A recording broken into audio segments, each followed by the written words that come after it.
All right. Welcome once again to NRC Personal Development class. Today is going to be another great day. I have with me our guest, Brother Lauricia, and my co-host, Mr. Samuels. So we are still on the book and Alchemist. And we're discussing so far. Today is the third episode, I guess. And we are talking about how each of us can achieve our dreams or our goals. It's an interesting book, and if you have it, you can read along with us. If you don't have it, you can go online and download it for free or get it from English. So I hand over to my co-host as we continue the discussion. I won't hear of my stock. So when we are going to, I'm going to need a summary of where we're getting it. Yeah, it's the episode purpose is him leaving home and then going to Tangier, his loss, and then his first real test. So I'll read a summary. Santiago had finally done it. He had left, he had left behind the familiar fields of Spain, his father's expectations, and the quiet safety of being a shepherd. For the first time, the dream wasn't just a dream anymore. It had become a journey. Crossing the sea into Africa felt like a bold step of faith. Everything was new, the smells, the sounds, the faces. Tangier was exciting, but it was also overwhelming. Santiago didn't understand the language. He didn't know the customs, and for the first time, he truly felt alone. In that unfamiliar place, Santiago met a man who spoke his language. That one detail made all the difference. It gave him comfort, it gave him trust, and without much hesitation, Santiago followed him. But that trust was misplaced. In the moment that changed everything, the man disappeared, along with all of Santiago's money, the coins he had worked so hard for, the resources he believed would carry him through the journey. Suddenly, the dream felt foolish. The journey felt unfair, and excitement was replaced with fear, regret, and deep disappointment. That night, Santiago sat alone in the marketplace, staring at the darkness, wondering how everything had fallen apart so quickly. He thought about home. He thought about his sheep. He thought about how easy it would be to return and pretend this journey had never happened. And for a moment, Putin felt reasonable. But then something shifted. Santiago realized that although he had lost his money, he hadn't lost himself. They still had his hands, his mind, his ability to work. And most importantly, he still had a choice. Instead of returning home defeated, Santiago chose to stay. He chose to work. He chose to continue. It wasn't a loud decision. It wasn't dramatic. It was powerful because that quiet choice marked the moment Santiago stopped being just a dreamer and started becoming a man shaped by responsibility and perseverance. So episode 2 reminds us that the journey toward purpose often begins with loss, that obedience doesn't protect us from hardship, and that faith is not proven by how confidently we start, but by how we respond when feeling wrong. Tangier was not a mistake in Santiago's story. It was the test. And like many of us, especially students navigating pain, purpose, and identity, Santiago discovered that sometimes losing everything is what teaches us what we really need to know. Wow. That was just, this particular episode is really beautiful. I really love this actually. And it's interesting. I believe that we all at a point in time now, like we have faced this moment where we have been disappointed by people that we really trusted. You know, we go to a place, he didn't know anybody, like all of a sudden he met somebody that we thought he could trust. And then this particular trust people. And this particular section is very interesting. So, Doc, I'm going to actually begin with you. Now, this was Santiago starting his journey. Just at the beginning of his journey, this thing had to happen. Do you think that it's relevant that it's happening that way? And then most of the times, even when we get into the Bible, most of the people that God says, just from the beginning, they had to go through some kind of hardship. Joseph's story, they had to go through that. Is it relevant? And then why does God put that hardship right in front of your chest? All right. Thank you very much. Um, First, I would like us to look at a scripture in James chapter 1, verse 13. James says that when tempted, no one should say, God is tempting me. For God cannot what? God cannot what? Chance. Tempt anyone. See, a lot of time we believe that when we go through difficulties, that it's God who is putting us through difficulties. Please listen and listen again. God will never or can never tempt you. I don't know how many times I should say this. I know you may have some scriptures in mind, say, oh, but why would God put me put to? God doesn't put anybody through any temptation. All right. So how do we get tempted? How do we get into trouble? How do we get into difficulties? It is our own habits, our own desires, the things that are already in us. We've been learning about subconscious mind lately, right? Yes. And our DEP and all that. Each of us, we have certain habits, certain behaviors that are already stored in our subconscious mind. Already? Are you here? We all have habits, be good or bad ones, habits. We have traits, we have behaviors that are already stored in our subconscious mind. And sometimes they are automatic, not even sometimes, all the time.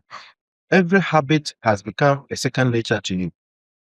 So when we decide that we want to do the right thing, these habits, these behaviors will also counter the new form, the new person you want to be. All right. That is why it looks so obvious when you decide that you want to live according to the principles of the Bible. Because the Christ like life, that is the nature of God, will tell you to love, right? But meanwhile, the behavior or the attitude in you is hatredness. Maybe that is what you got from your environment. That is what you got from your family, your parents. So now the temptation comes. And that temptation is not God tempting you. It is your own what? Behavior, your own habit. That is made exposed. Prior to that, you were living it normal, right? You were actually dating people, you were actually doing all the stuff without even coming to the light that there is a different way of living. But now, light has shed on those old habits and it's giving you a new option that this is the way to live. So now you feel like it's temptation. No, it is something that has already been in you. All right. So God will never tempt you. God will never uh bring difficulties in your path. The difficulty, the temptations that we face are our own what? Our own behaviors, our own habits and desires in us. All right. So that is where when we find ourselves in these difficulties, instead of going to right away, right around becoming victims and starting to blame life circumstances and blaming the system, we should rather ask for help. How do you ask for help? You ask God to help you. That is why this year, our theme for the year is our year of awareness. You want to be aware. In fact, if you are here, one of the most important tools for growth is self-awareness. Every day before you go to bed or even when you wake up in the morning, you have to sit down quietly and reflect on your own life. How are you living? How do you communicate to people? How is your behavior affecting people around you? Some of us, we live life, do things without ever considering whether or not we are hurting people. We only do what we think is okay for us. Once it's okay for you, whether you are actually stepping on somebody's toe, you are hurting people, you don't care. That is not life. That is selfishness. That is greediness. All right. You may want to sit down, put yourself in the shoes of others. Ask yourself, my way of living, the way and manner in which I conduct my life, am I affecting or am I hurting people? Am I adding value to people's life? Or what am I doing? So that is one thing we should note. And I'll allow our guests to add on to what I've said. Beautiful. Yes. So still on the same issue, yet as God said earlier, it is our habits and our desires that pave room for these temptations or these difficulties that we face in life. So, and according to Santiago, his quest to get the treasure was what made him to use whatever that he wanted as an individual. And this will really tell us that whatever that we want as an individual, there are either positive consequences or negative consequences. And we learn from Santiago that he didn't have that patience to maybe to really wait and say, it's what the man is saying is true, or what am I going to get, or it's even what is giving me genuine. So that was what led him to lose whatever treasure that he had as an individual. Thank you. Thank you very much. It's very shadows and usual. For me, looking at this whole story and then him losing whatever that's sent to Sanjay, I think that he was hurt. He was hurt. But I think that the hurt wasn't about the money. I mean, it was some kind of emotional hurt. Somebody that you trusted very much, and this person has failed you. Do you also believe that it's emotional than financial? And why? Okay, so even though he stated that it was emotional than financial because he really trusted the man. So looking at somebody you really trusted, somebody you really love, you have all those in him. And at the end, the person has lied to you. You'll be very, very emotional.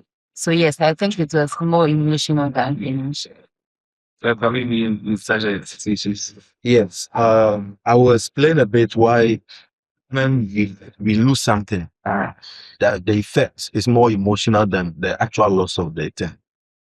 You see, as human beings and the way God created us, um, we the whole body system is controlled by the brain. All right. And we have different cortices or different chambers in the brain. Now, when we were talking of habits, right, you said that you have certain behaviors or habits that are stored, right? The part of the brain that stores this habit is what we call the cerebellum, right? It is at the occipital, I mean, at the back of your brain. I don't want to use medical terms. Now, the middle chamber, all right, is where we have emotions, all right? Where we have emotions. Then the forefront here, right, the frontal part is where certain combinations like thinking, reasoning, critical analysis, and stuff takes place. So, in other words, the latter part of the brain is where your behavior is. The middle is what? Emotions. And the forward is what? Your thinking or reasoning faculties. What does it mean? It means that life actually is lived from inside out, not outside in. You understand? In other words, our behavior will determine our emotions, how we feel. And how you feel will determine how you act. Do you understand? Yeah. Does it resonate with a scripture that says that as a man thinketh in his heart, so is he? Mm. So your behavior, your habit will determine how you feel. How you feel will determine what you do. In other words, I know we all want money. We all want cars. We all want good stuff, good clothes, good vacation, traveling, all that. But the truth is that we are not really interested in those things, but we are interested in the emotions and the feelings that comes with accomplishing or getting those things. So people don't actually go to buy KFC food. It's not about the food. It's not about the chicken. It's about the emotions, the feelings that comes with the food. But it's not in people's nature to fly in an aircraft or in an airplane What is so nice about flying an airplane? But it is the feeling, the emotions associated with the thought of you being in the plane. It's the same with everything, sex, money, fame, all these things is the emotions and the feelings we attach to these things. So Santiago here losing money is not so much about the money, but it's a feeling, the emotions that he had attached to us, the money. That is why one of the peak anybody can get in the area of growth is detachment. Why you get to a point where your money is not controlling you, but you are the one who was controlling your money. You get to a point where your career, your prestige, your whatever thing you may glorify in is not the one controlling you, but you're the one that is controlling what it is. And we have to guard against that temptation because sometimes people get money and they become arrogant. Nobody can talk to them. So people actually get so much money and they think when joining a church or joining a group like this is even useless because they think they are above everybody. But remember that if you attach your feelings, your self-worth to things like money, when you lose the money, you lose your mind. All right? So we should not attach our feelings or emotions to these things. We should rather allow, our emotions or our feelings to control how we relate with these kind of things in our lives. Yes, thank you. Oh, thank you very much, Tanda. All right, Miss Loresta, do you think that the mistake that Santiago made was relevant in his journey, or it would have easily lived without it? So I would say it was relevant in the sense that he really needed to have such experience to prepare him ahead. Because here he was on a journey looking to find himself and his purpose as an individual. So imagine was leading going through this, but he could have repeated several without him even knowing that this was what was going on. So I really see it as a point of him to be aware of what the real world is all about. Yes. Yes, mistakes are inevitable and we need to embrace mistakes. It's quite unfortunate some of the systems we have in this world, especially our educational system, punishes mistakes. You go to school, a lecturer gives you, a teacher gives you an exam. If you don't write it right, you are wrong, and they say you failed. It's bullshit. All right. Um, that kind of system only trains people to become androids and useless in society. Okay. Life, you cannot take mistake out of it. How many of us were born walking? The day they gave birth to you, now you started jumping and you started running the marathon. How many of us raise your hand and you clap for me? Today you worship you because you are the father of all of us, the mother of all of us. You need to learn how to walk. You need to walk before you run. You understand? That is the same with everything. Some people cannot start a business because they want to get everything all right. When we read the stories of those who are business giants in history, some of them failed several times. A typical example of an inventor who failed several times and yet persisted in his pursuit is Thomas Edison. It was said that this bulb we have, electricity, the bulb you are all using, the incandescent bulb you are all using in your rooms, he tried over 999 times. Some of you have only tried 3 times and say, you're there complaining. Eh? 999 times before he got it right. And today, everybody is using the bulb. If there is no light, you're complaining. Somebody tried 999. How many times have you tried them? Mistakes are inevitable. You should embrace them. In fact, if there is any area of your life you won't make mistake, you have not started. You have not begun. And let me say something. In James chapter 1, verse 2, the New Standard Verse, and I said that consider it pure joy, my brothers and sisters, whenever you face trials of any kind. We cry, we complain, we murmur, we become victims when we fall into what? Difficulties. It says, consider it joy. It means that anytime you are faced with mistakes or difficulties, you should laugh. You should be happy. This is an opportunity for growth. Another one. Level it. Let it, this is not what we've been told. We've been told to shrink in, to look for somebody to talk to complain when we are facing challenges. If you are not facing any difficult, any trial, any kind of mistake in your life, you are not growing. And the more mistakes, the more trials you are facing, the greater your growth. So if you really want to grow, embrace mistakes. I'm coming to you, Mr. Lawrence. Yes, a lot of students, a lot of young people like ourselves are going through at a point in time in their life, they're going through these mistakes, this confusion, especially when they're in school. Um, and then you don't know when you come out if you're going to get a job or not, and all of that, going through all of that. So now that we have learned that it's really relevant and then how to go through it, um, it's part of our lives. How should they respond to such a situation when situations like that come, when hardship, confusion sets? How should we respond to them? Challenges are avenues or room for growth. So maybe you may be struggling with how am I going to cope in your corporate world when I'm done with school? How am I able to get the good grade? So it's all about you as an individual, regardless of whatever situation that you are going through. So instead of you being worried or sitting somewhere and crying over that problem, the best thing is to ask yourself, how am I going to free myself from this job, or what am I going to expect from this? How am I going to solve this issue? So in that manner, you'll be able to get maybe more ideas or more solutions to whatever problem that you are going through.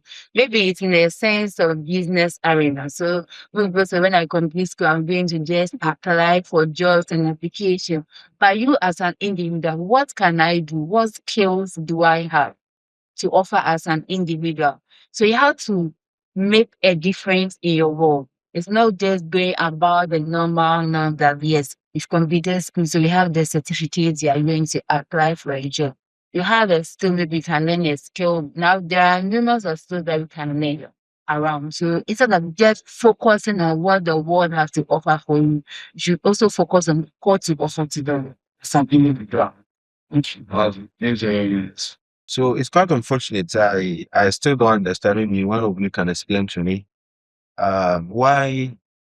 I always ask people. I mean, why Ghanaian students, especially those in the various universities and colleges, are not allowed to work, or those who are even having the opportunity to work. Parents, I've done interviews with several students, and I hear that parents don't even want to allow their wards or their children to work whilst in school.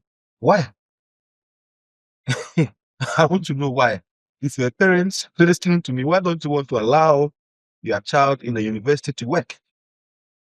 I've lived abroad for several years, and you can ask anybody who is living abroad.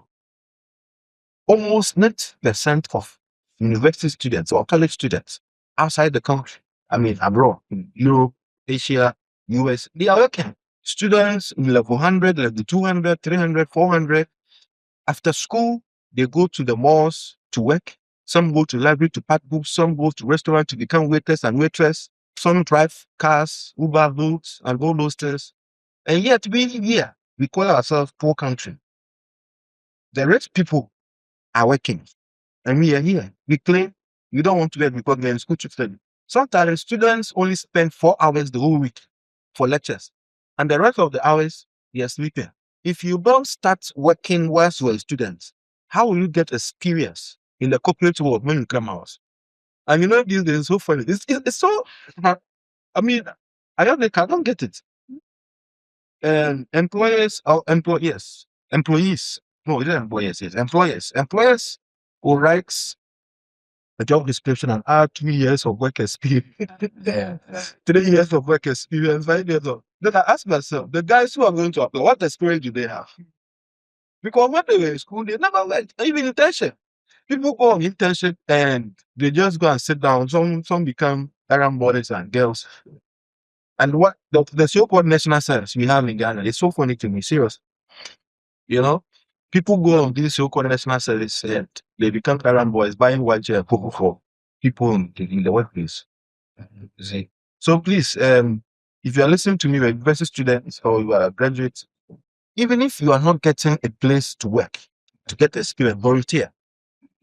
All right, write to any company where you want to gain an experience in that field. I write to them that good morning, yes, Germany, I want to volunteer to be what?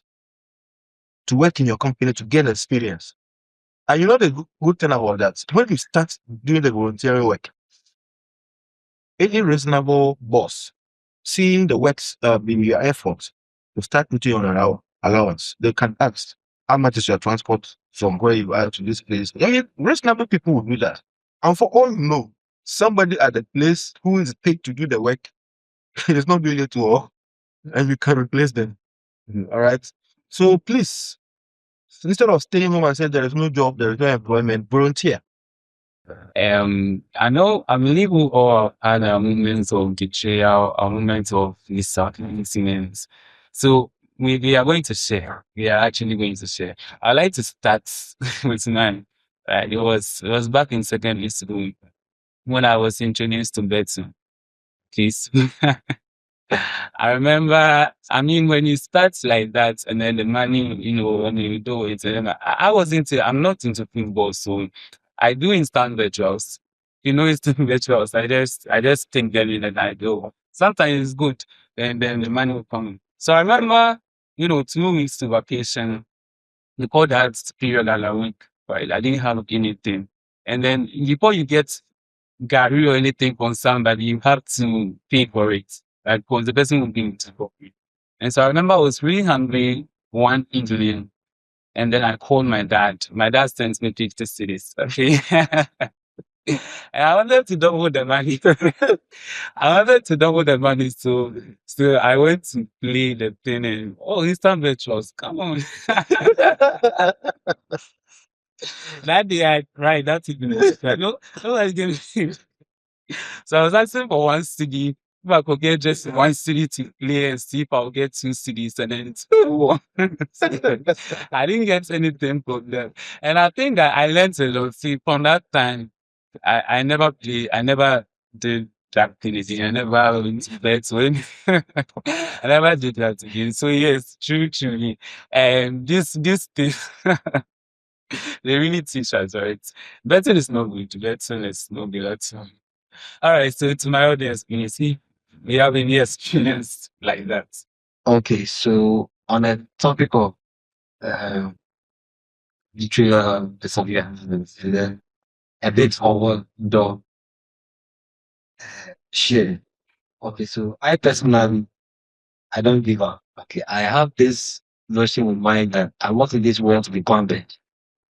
That is my personality. I want in this world to be confident. So if I walk on a door 100 times, I want to open it. I'm not worth it. I'll come again. That's an natural trait. Okay, and this natural trait have guided me through the corporate world, and I realized it's actually a good thing to go through life. When I was a publicist, like tour and relocation, I went to do an internship with Gas and Solar Service. There was 300 vacation, I went to do an internship at the same place. And I remember those saying at times you go on an internship or national service and you have the bosses saying you here and there. I had a boss who gave me access to all her work. And I was doing virtually everything. And that gave me experience. So even though I may not have been employed by the time I finished university, all the experiences, I always say that if you the employer, you're saying I've not been officially employed, to me, I count it all joy. I add it to my credit. But the things I did during internship for national service are equally beautiful as somebody who is employed does. So I count it as part of my work experience, and I have it as a badge on my chest or my shoulder. So it's a very valuable idea to take up opportunities. Don't run away from mistakes. Embrace them And I like the part that Lord said, if you haven't and based on if you've not made a mistake in part of your life, then you are not going yet. No, no. And it's true. It's when you start that you follow. Until you start, you'll be in your comfort zone. So this is what I like to share. Thank you. Thank you very much. And, all right. Thank you very much, audience. Okay, so Miss Laurentia, I want to ask you this. So let's just imagine um Santiago had not continue anything and looking at the disappointment, he decided that he'll go back to how do you think the story would have gone? Would it have ended over there or how do you think that and the story would have done? Okay, so he giving up, right? He's giving up, yes. So I think if he had just given up, the story would have continued in a way that what if that heartbreak or that situation that he faced was part of his journey, that was his purpose. So imagine he stopped. So I'm not going to search for the treasure again. So what then is next? And it means he's still going back to be with the sheep, right? So I think that whatever that he failed was surely something that he was supposed to go to. So the story would have just ended this. The, I don't know how and why the word give up was actually put in our dictionaries. If you have a dictionary and there is any word like give up, you have to cancel it. Okay. Because in life, you don't have to give up. There is a saying that winners never quit and quitters never win. From the very genesis of life, let's consider what the Bible says in Genesis chapter 1, verse 1. In the beginning, God created the heavens and the earth. And the earth was without was form and void, and darkness was upon the face of the deep. This was a very chaotic situation. God creating the universe was a very chaotic situation. It's like the trial of Santiago, right? We all have to go through that chaos. But you know the interesting thing? Amidst the difficulty, amidst the chaos, amidst the darkness, light will shine. How can light shine if there is no darkness? What is the essence of light or light without darkness? Are you here? What can there be victory if there was no what? Failure. Okay.